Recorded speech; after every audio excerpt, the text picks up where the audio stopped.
Maybe she's making you do things you don't want to do. And you feel like, I'm a grown ass man. Why am I doing this? Why do I feel this way? She's making me do this. She's making me do that. And you just don't know what to do. So you want to have more control in your relationship. In this video, I'm going to talk to you about why you don't have control in your relationship and actually how to get control in your relationship so you can feel like a man and be that guy that your woman actually loves, respects, and wants to be with. See, the main reason why you lose control in your relationship is because you're giving your power away or your woman is taking it from you. And what I mean by that is every time you react to a situation within your relationship, whether she says something you don't like or she does something you don't like, you overreact. And that comes out as being aggressive, or it comes out as being passive or passive aggressive. All those things are you reacting. But when you start to actually be more assertive and you actually put your foot down and you don't get reactive, that's when you get your power back.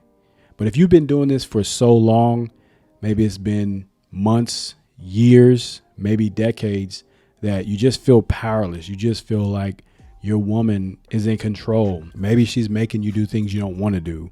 And you feel like, I'm a grown ass man. Why am I doing this? Why do I feel this way? She's making me do this. She's making me do that. And you just don't know what to do. First thing is to realize that you have to be assertive. I'm going to always say that. You have to be assertive in a situation and take your emotions out of your assertiveness. And what do I mean by that? Say, for instance, your woman says, hey, I spoke to my mom and we're going to be going to dinner tomorrow night. Don't plan anything. We're going over there. And in your mind, you know you don't want to go over there. But instead of saying, hey, honey, I don't feel like going over there tomorrow. Let's schedule another time. Or I have something on my schedule. We can schedule that another time. How does that sound? Instead of saying that, you end up saying, man, I don't like going over there. Why we gotta always go over there, blah, blah, this and that. And that's you sound like a kid. You're complaining. That's very reactive of you. Or if you get upset, angry, and you yell and you start an argument, that's being aggressive, but it's still being reactive. Regardless, at the end of the day, if you're aggressive and you think you have control, like, I don't want to go over there, blah, blah, blah, blah, that's still you being reactive. That's still you being reactive. I'm just calling it what it is. But you have to be assertive. You have to communicate with her in a way to where she takes you serious, but it's not out of fear. It's out of you being serious about what you're saying. And you have the power to do that. But what happens is when you think about doing it, like I said before, you end up being super aggressive because you're putting your emotions in there. You feel like you're being attacked and you have to be defensive. Or you feel like you're that boy again that your mother told you, this is what we're going to do tomorrow. You ain't got no say about it. And you just sit there passively while she tells you. Deep down inside, you feel resentful because you didn't say anything. You didn't speak up. But every time that there's something that comes up that she wants you to do, you don't say anything about it. You got to stop that. It's not worth you being resentful. It's not worth you being passive. It's not worth you being aggressive. Just be assertive. Hey, look, I know that you want us to go over there. However, let's pick another day together that both of our schedule is clear. Or let's pick a day that we both agree on. Because no woman should be planning what you're going to do with your off time, especially if your off time, you want to spend time with you and her. And if you have kids, or maybe you want to plan something else, that's very important.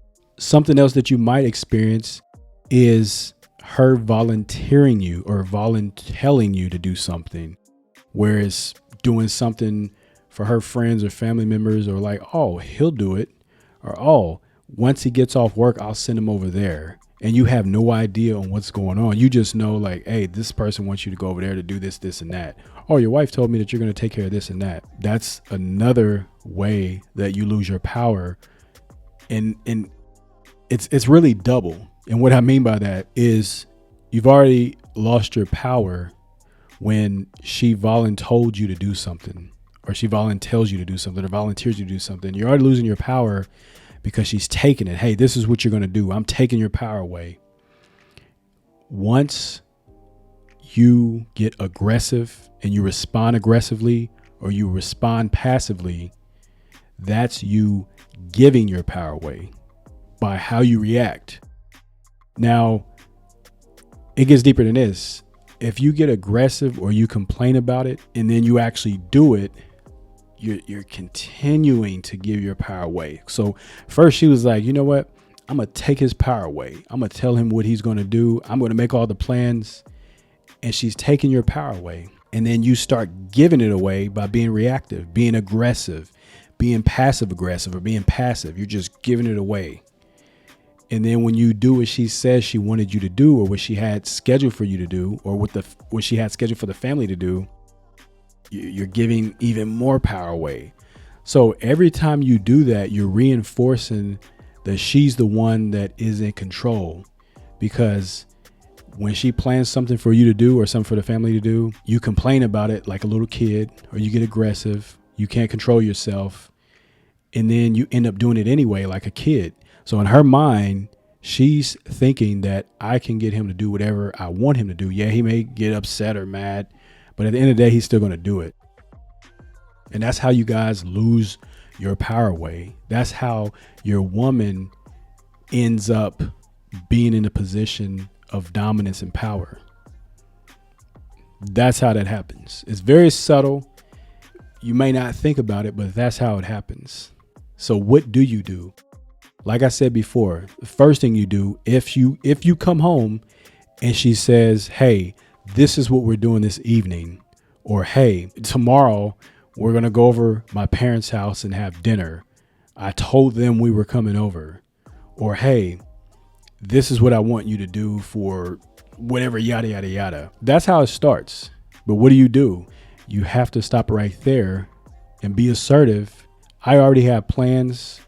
You're going to have to call them back and reschedule. Or this is what I want us to do for today or for tomorrow. Whatever she had planned and scheduled, this is what we're going to do. Next time, come to me and we can figure out if this is something we both want to do. Don't get upset. Don't get aggressive. Don't get passive aggressive and not talk to her. All this crazy stuff. Just be assertive and tell her what it is. And then don't do what she wanted you to do. I don't care if she nags at you. I don't care if she tries to withhold sex from you. Don't do it. Because now, once you do the things I said, you're going to maintain your power. I'm not going to go too deep into this video, this podcast. If you're a client, then you know what I'm talking about. But there's ways that you can start to take your power back. But for the simplicity of this video, you just want to maintain your power. You tell her what it is in the beginning. When she comes to you and tells you what she wants you to do or what she has planned, you be assertive about it. And you don't react. You definitely don't go do what she said you're going to do or what she plans for you guys to do. And you go on about your day. And the rest of the day, hey, you treat her with respect. You don't get aggressive or mad. You don't be super quiet into yourself. That's not how a man operates. You still have to be you. Like you never skipped a beat. And that's where that's where you might be messing up. You might be messing up because even if you say that, you still have an attitude the rest of the day, or you shut down and you're quiet. It doesn't work, because even if you tell her no, even if you don't do the thing, even if you're not aggressive when you tell her, or you're not passive or passive aggressive when you tell her, when you shut down, that's still you giving your power away, because your behavior and your emotions are modified because of that situation. But you have to continue to keep going like you never skipped a beat. Like, here's the situation, you handled it. Okay, you go on the rest of your day or the rest of your week just like nothing happened. And you handled it like that. You handled it like a man, you handled it like a gentleman, and you continue the rest of your day like that. It's very simple. So when you don't have control, it's because you're allowing your woman to take control. You have to take control. You have to be assertive. You have to be the man. And I'm telling you, the more assertive that you are and the more of a man that you are in that relationship, that leader, that person that she looks up to, the better your relationship is going to be. And she's not going to try to keep taking your power away. She's not going to try to keep taking control. The only time somebody takes control is when things are out of control and nobody else is stepping up to the plate to take control or be that leader. You be that leader. You be that man that is not afraid to take control. You be that man that's not afraid to be assertive. And you be that man that's not afraid to lead. So I hope you got some value from this video. Make sure you give me a thumbs up if you enjoyed it. Make sure you share it, like, comment, subscribe, all that good stuff. Till next time, you have an outstanding one. Talk to you later.